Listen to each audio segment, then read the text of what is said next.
Hi, I'm Zeb Stevenson, Executive Chef of Livingston Restaurant and Bar, and I wanted to talk today about using herbs. I think there's a lot of confusion amongst home cooks about when you use herbs and what herbs are right for what, and really how to use them in general.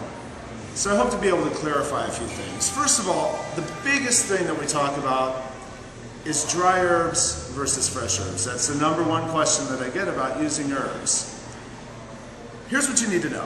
Fresh herbs, like our basil here, of course are extremely aromatic. I tear into it and it releases all this great aroma. I wish you could smell it through the computer screen. But what you need to know is that that aroma and flavor dies really quickly when it's cooked. So if you add your fresh herbs at the beginning of your recipe and you cook it for, say, 2 hours if you're making a tomato sauce, by the end it's not going to taste vibrant and lively like fresh basil. It's going to taste kind of dull and flat and kind of dead. Number one thing to know, fresh herbs go in at the end of a recipe. So let's say I'm making tomato sauce. I've sweat all my vegetables, I've added the tomatoes, wine, vinegar, and it's cooked for really a couple hours to be good. Right before I serve it is when I'm going to add my basil. I'm going to take my basil, I'm just going to demonstrate this for you. I'll give you a little technique. I'm going to pick it neatly in leaves and bundle them together. I'm going to take a really sharp knife. And this is a fundamental of working with herbs that we're going to talk about in some of my other videos, and that's how to maintain your knife nice and sharp to get the best out of it. So you see what I've done? I bundled a few together. I just fold them over a little bit. I'm going to make a few clean, easy cuts. My knife is nice and sharp, so I haven't bruised my herbs at all. And you can see that's a beautiful clean cut, and that's the benefit of using good sharp cutlery. At this point, I would throw the basil into my pot, give it a good stir, turn the heat off, and let the aroma of the basil do the rest of the work. So you probably want to know what to do with dried herbs then. Good question. We're going to dial back to the beginning of the recipe when I have my onions and my garlic all in the pot on slow heat together.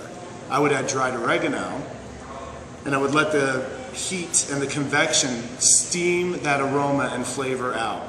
And it's going to steam into those vegetables and into the rest of the recipe. It's going to make a lasting impression in that recipe that you're going to taste at the very end when you eat it. You'll have complexity of flavor and aroma. It'll be dynamite. You're going to love it.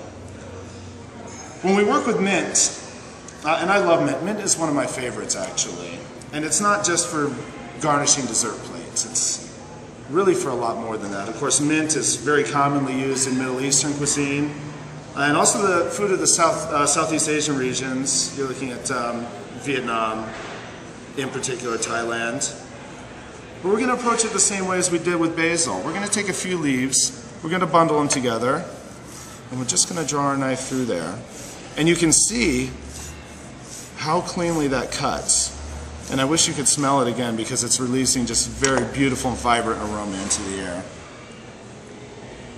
Thyme, though, I've decided to use because it's probably the most common herb that you're going to find and you're going to use in recipes.